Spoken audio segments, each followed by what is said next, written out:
क्या आप भी उन लोगों में से हैं जिन्होंने पहले हेयर ट्रांसप्लांट करवाया पर एक्सपेक्टेड रिजल्ट्स नहीं मिले? सोचिए, सालों तक हेयर लॉस और बॉल्डनेस से स्ट्रगल करना, फिर काउंटलेस मेडिकेशंस ट्राई करना, पर उनसे भी कुछ खास इंप्रूवमेंट ना हो, और जब आखिरी ऑप्शन के तौर पर हेयर ट्रांसप्लांट करवाते हैं तो वहां भी डिसअपॉइंटमेंट मिलती है। कितना फ्रस्ट्रेटिंग है ना ये। लेकिन ये सब हमारे पेशेंट ने रियल लाइफ में एक्सपीरियंस किया था। उन्होंने अपना फर्स्ट हेयर ट्रांसप्लांट किसी दूसरे क्लिनिक से करवाया था, लेकिन उन्हें नेचुरल रिजल्ट्स नहीं मिले। अब वो क्यूएचटी क्लिनिक आए हैं अपने बालों को दोबारा वापस पाने की उम्मीद लेकर। हमारे पेशेंट ने अपने फेल्ड रिजल्ट्स को रिपेयर करवाने का डिसीजन तब लिया जब उन्होंने अपने एक दोस्त को देखा, क्योंकि वो भी एक टाइम पर हेयर लॉस से परेशान था, लेकिन क्यूएचटी क्लिनिक में हेयर ट्रांसप्लांट करवाने के बाद वो नेचुरली अपने बालों को स्टाइल कर रहे थे। पेशेंट को ये देखकर विश्वास ही नहीं हुआ कि उनके दोस्त ने हेयर ट्रांसप्लांट करवाया है, क्योंकि उनका हेयर ट्रांसप्लांट तो फेल हो गया था। तभी हमारे पेशेंट ने डिसाइड किया कि वो अपना रिपेयर हेयर ट्रांसप्लांट करवाएंगे, और उन्होंने हमारे एक्सपर्ट्स के साथ कंसल्टेशन बुक की। उनके फर्स्ट ट्रांसप्लांट के बाद की कंडीशन आज हमारे लिए एक बिफोर सिचुएशन थी।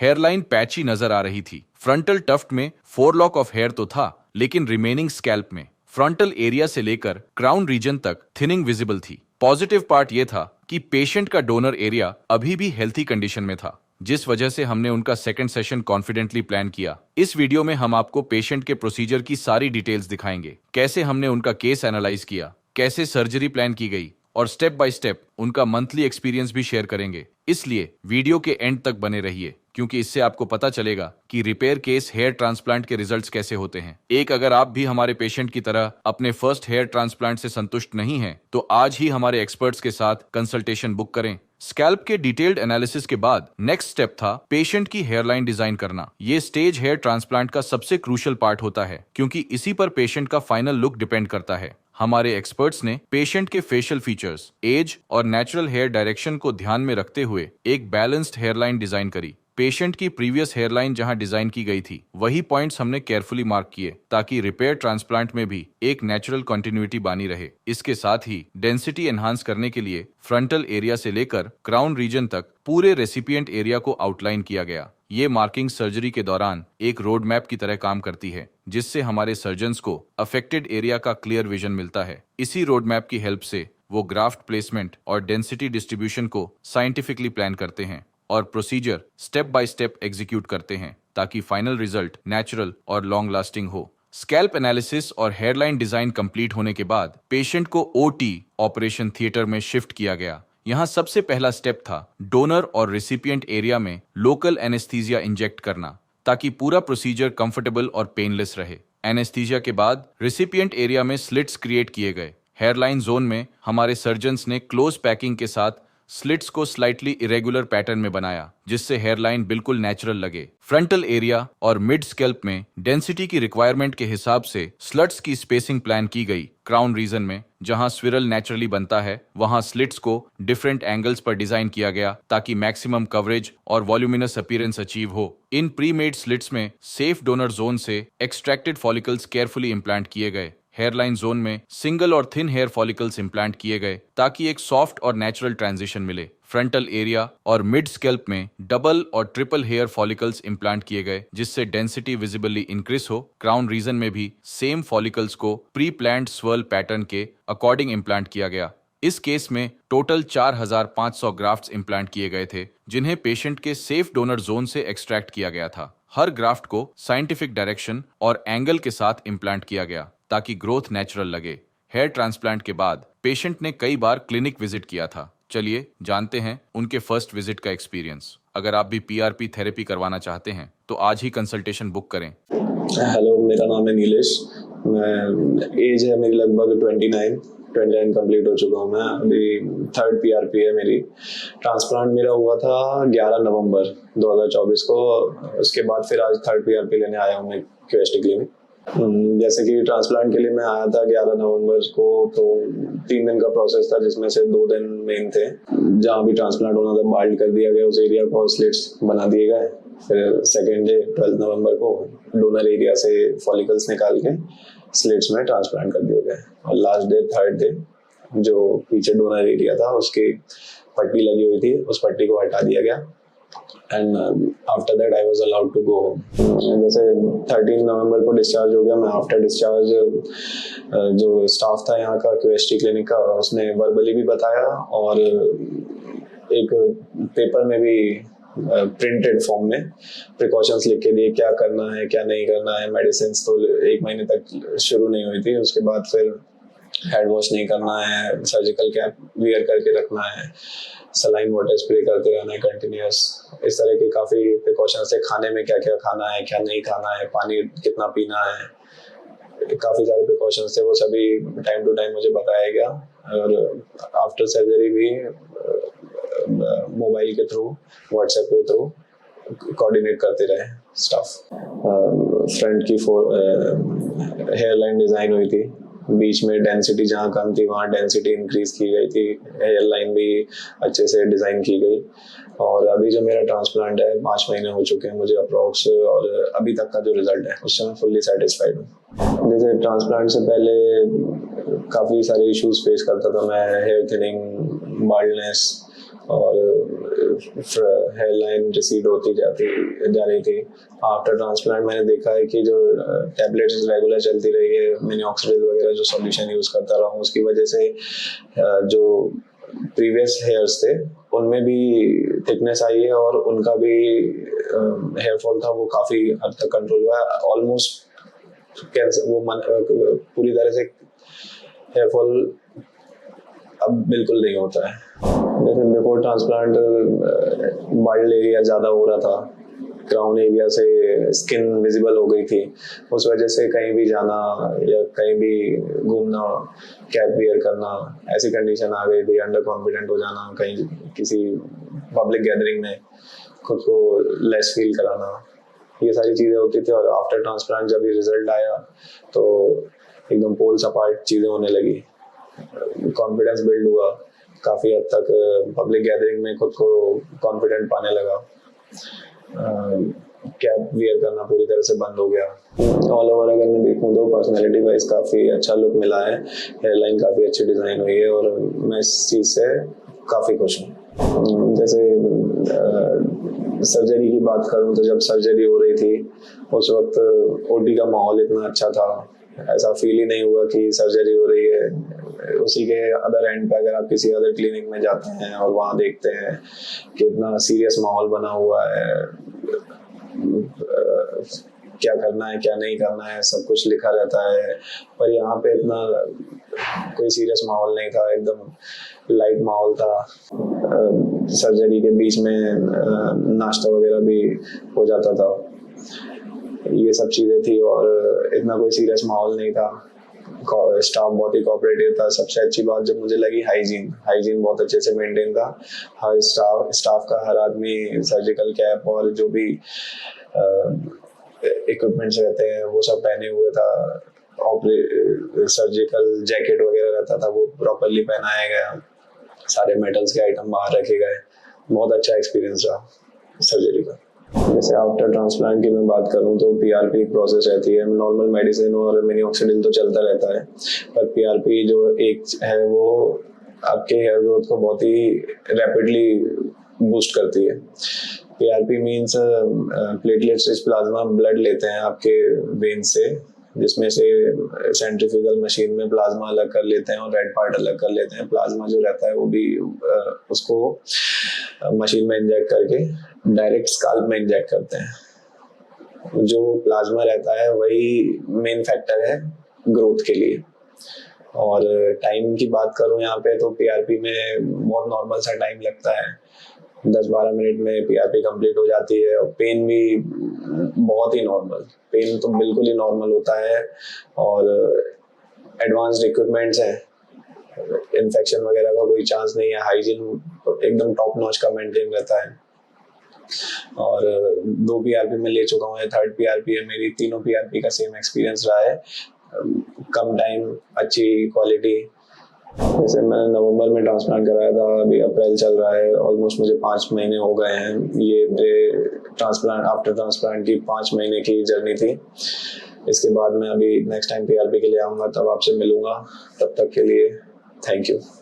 पेशेंट ने 5th मंथ पे अपनी नेक्स्ट पीआरपी के लिए क्लिनिक विजिट किया था। इस विजिट तक उनका ओवरऑल लुक कंप्लीटली ट्रांसफॉर्म हो चुका था। हेयर लाइन अब एक डिफाइंड नेचुरल शेप में नजर आ रही थी और फ्रंटल एरिया में भी विजिबल डेंस लुक डेवलप हो गया था। मिड स्कैल्प और क्राउन रीजन में भी नोटिसेबल इंप्रूवमेंट थी। डेंसिटी हेल्थी दिख रही थी और कवरेज काफी एनहांस हो चुका था। इस स्टेज पर सिर्फ कुछ मिनिमल गैप्स विजिबल होते हैं जो अपकमिंग मंथ्स में फिल हो जाते हैं। इनिशियल लुक के कंपैरिजन में अब पेशेंट का फेस यंगर, बैलेंस्ड और एस्थेटिकली अपीलिंग लग रहा था। हेयर का वॉल्यूम उनके ओवरऑल कॉन्फिडेंस और पर्सनालिटी में एक फ्रेश चेंज ला रहा था, जो एक सक्सेसफुल रिपेयर हेयर ट्रांसप्लांट की नेचुरल प्रोग्रेस को परफेक्टली शोकेस करता है। अब जानते हैं नेक्स्ट फॉलोअप का एक्सपीरियंस। हेलो, मेरा नाम है नीलेश कैथवास और क्यूएचटी क्लिनिक में मुझे ट्रांसप्लांट करवाए हुए लगभग 7 महीने कंप्लीट हो चुके हैं और आज मेरी 4th पीआरपी है। इससे पहले मैंने अपनी लास्ट 3 पीआरपी के रिजल्ट आपके साथ शेयर किए थे। आज मेरी 4th पीआरपी है। अपना 4th पीआरपी का एक्सपीरियंस और लास्ट 7 महीने में जो मेरे अंदर चेंजेस आए वो रिजल्ट मैं आपके साथ शेयर करूँगा। जैसा कि लास्ट वीडियोस में भी मैंने आपको बताया था ट्रांसप्लांट का प्रोसेस और अपना एक्सपीरियंस कैसा रहा क्यूएचटी क्लिनिक के साथ, एक बार फिर आपके साथ शेयर कर देता हूँ। 3 दिन की टोटल प्रोसेस रहेगी जिसमें फर्स्ट डे पेपर वर्क और सैंपल कलेक्शन किया जाता है और सेकेंड डे पे स्लिट प्रोसेस और ट्रांसप्लांटेशन प्रोसेस होता है। After completion of transplant third day आपको बुलाया जाएगा, जो भी बैंडेज लगी रहेगी वो रिमूव करके आपको प्रॉपर प्रिकॉशन और मेडिकेशन के साथ यहाँ से रिलीव कर दिया जाएगा। बात करूँ अगर मैं अपने एक्सपीरियंस की, मुझे कैसा लगा यहाँ पे प्रोसीजर करवा के 3 दिन जो मैंने यहाँ पे बिताए, उसको लेके मैं यही कहूँगा कि बहुत बढ़िया स्टाफ था, बहुत कोऑपरेटिव था। ट्रांसप्लांटेशन के पहले भी और बाद भी और ड्यूरिंग ट्रांसप्लांटेशन भी स्टाफ का बिहेवियर बहुत पॉजिटिव था, सपोर्टिव थे। स्टेप बाय स्टेप आपको गाइड करते हैं। आफ्टर ट्रांसप्लांटेशन भी proper video call, phone call या मैसेज के थ्रू आपको गाइडेंस मिलता रहता है। जो मैंने देखा, मुझे डे वाइज अपनी डाइट, मेडिकेशन कैसे लेना है, क्या प्रिकॉशन रखने हैं, क्या हेयर स्काल्प पे सलाइन स्प्रे करना है, ये सारा प्रोसेस मुझे डे बाय डे ब्रीफ किया जाता था वाया वीडियो कॉल और मैसेज। जैसे ट्रांसप्लांट करवाने के बाद तो 1 महीने तक बहुत ज़्यादा प्रिकॉशंस रखने पड़ते हैं। उसके बाद फिर शेडिंग पीरियड शुरू होता है। जो ग्राफ्ट्स लगे रहते हैं वो रूट स्काल्प में रहेगी और ऊपर के जो छोटे छोटे फॉलिकल्स रहेंगे वो पूरे शेड होके झड़ जाएंगे। और उसके बाद फिर आता है ग्रोइंग पीरियड। ग्रोइंग पीरियड में धीरे धीरे हल्के हल्के पतले पतले बाल निकलते हैं। फिर जैसे जैसे पीआरपी कंटिन्यू आगे चलती है। फर्स्ट पीआरपी में मैंने देखा था कि पूरा शेड हो चुका था, स्काल्प विजिबल हो चुका था पूरा। उसके बाद फिर जैसे पीआरपी लेते गया, फर्स्ट पीआरपी के बाद थोड़ा थिनिंग आई हेयर में, फिर सेकंड पीआरपी के बाद और ज्यादा थिनिंग आई, डेंसिटी बढ़ गई, स्काल्प की विजिबिलिटी थी वो धीरे धीरे कम होती गई और बाद में पूरी डेंसिटी कंप्लीट हो गई है। जैसे अपना ट्रांसप्लांटेशन के पहले और ट्रांसप्लांटेशन के बाद का कंपैरिजन मैं करूं तो ट्रांसप्लांटेशन के पहले मेरा हेयर लाइन पूरी तरह से पीछे जा चुकी थी।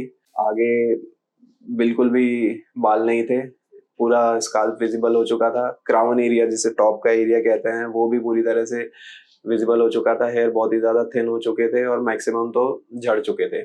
अब आफ्टर ट्रांसप्लांटेशन और आफ्टर कंप्लीशन ऑफ पीआरपी मैं आप देख सकते हैं जैसे कि हेयर लाइन पूरी तरह से रिगेन हो चुकी है। क्राउन एरिया भी मैक्सिमम डेंसिटी अटेन कर चुका है। तो पहले और आफ्टर कंपैरिजन में आप मेरा पहले का वीडियो भी देखेंगे और अभी भी वीडियो देखेंगे, आप खुद ही जज कर सकते हैं कि कितना ज्यादा ड्रास्टिक चेंज आया है।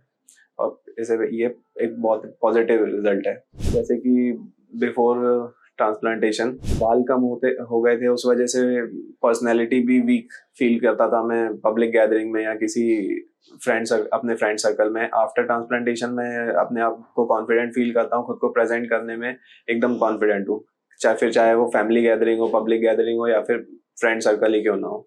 जैसे आफ्टर ट्रांसप्लांटेशन जो भी प्रिकॉशंस रखने पड़ते हैं, बहुत ज्यादा ध्यान रखना पड़ता है उनका। खान पान पे बहुत ज्यादा कंट्रोल करना पड़ता है। जो मेडिकेशन लेते हैं उसका टाइम टू टाइम लेना बहुत ज्यादा जरूरी है।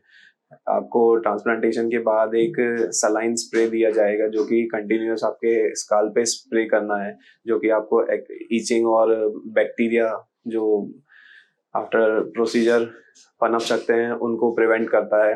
ये सारी चीज़ें हैं जो आपको आफ्टर ट्रांसप्लांटेशन बहुत ज़्यादा ध्यान रखना है, जिससे कि इन्फेक्शन का खतरा को मिनिमाइज किया जा सके। ट्रांसप्लांट का डिसीजन मेरा था क्योंकि मैंने देखा कम एज में मुझे बहुत ज़्यादा हेयर फॉल हो चुका था और पर्सनैलिटी पूरी तरह डिक्लाइन हो चुकी थी just because of hair fall.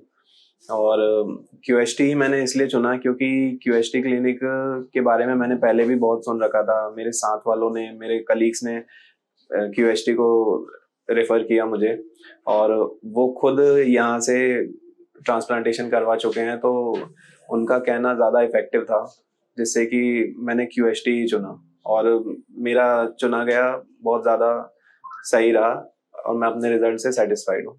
जैसे मैं अपनी बात करूँ तो मुझे ट्रांसप्लांट करवाए हुए लगभग 7 महीने कंप्लीट हो चुके हैं, और 7 महीने का एक्सपीरियंस मैं अपना ऐसे बता सकता हूँ कि पहले एक फेज रहेगा, जैसे ग्राफ में अपन जाते हैं तो 1-2 महीने डिपेंड्स अपॉन इंडिविजुअल्स बॉडी की जो शेडिंग पीरियड रहता है वो किसी का 1 महीने, किसी का 2 महीने, किसी का 3 महीने भी रह सकता है।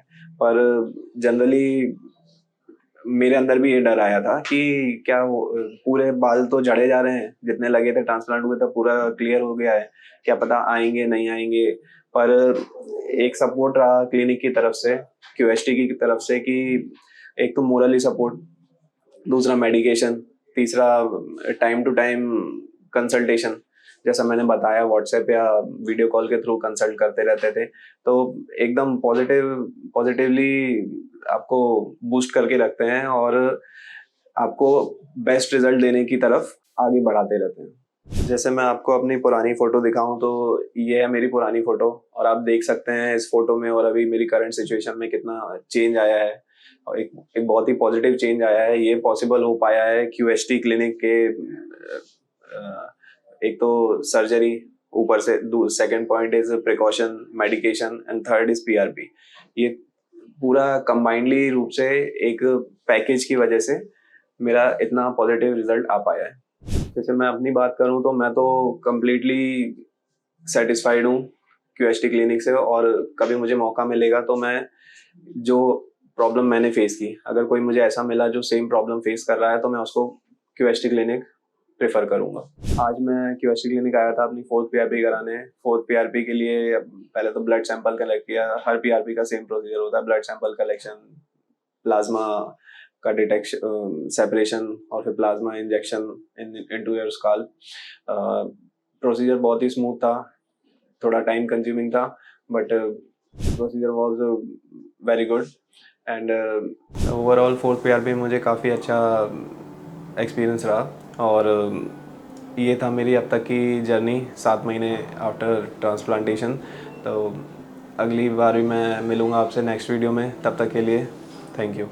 7 महीने में प्रोग्रेस और भी ज्यादा एनहांस हो चुकी थी। इस स्टेज पर पेशेंट अपनी प्रोग्रेस से सेटिस्फाइड थे। जैसे उन्होंने अपने टेस्टिमोनियल में भी कहा, उनके रिजल्ट्स उनकी एक्सपेक्टेशंस को मीट कर रहे थे। हेयरलाइन अब और भी शार्प और वेल डिफाइंड नजर आ रही थी, जो परफेक्टली पेशेंट के फेशियल फीचर्स को फ्रेम कर रही थी और उनके ओवरऑल लुक को नेचुरली यूथफुल बना रही थी। पूरे स्कैल्प पर यूनिफॉर्म हेयर ग्रोथ विजिबल थी, जिसमें ट्रांसप्लांटेड और नेटिव हेयर सीमलेसली मर्ज हो चुके थे। डेंसिटी बैलेंस थी और टेक्सचर नेचुरली ब्लेंड कर रहा था। इस स्टेज पर पेशेंट की अपीयरेंस सिर्फ एस्थेटिकली नहीं बल्कि साइकोलॉजिकली भी इंप्रूव्ड हुई थी, क्योंकि अब उनका कॉन्फिडेंस और स्टाइलिंग ऑप्शंस दोनों रिटर्न हो चुके थे। वीडियो में हमने देखा कैसे हमारे पेशेंट ने एक फेल्ड हेयर ट्रांसप्लांट के बाद QHT क्लिनिक में अपनी जर्नी स्टार्ट की और step by step natural results achieve किए, जिससे पता चलता है कि साइंटिफिक अप्रोच और एक्सपर्ट टीम के साथ किसी भी केस में नेचुरल और लॉन्ग लास्टिंग रिजल्ट्स पॉसिबल होते हैं, even in repair case. Hello friends, अगर आपने अभी तक हमारे चैनल को सब्सक्राइब नहीं किया है तो प्लीज इस वीडियो को लाइक कीजिए, शेयर कीजिए और हमारे चैनल को सब्सक्राइब कीजिए, और ध्यान रहे बेल आइकन दबाना ना भूलें, जिससे हमारे हर वीडियो का अपडेट आपको समय समय पर मिलता रहेगा।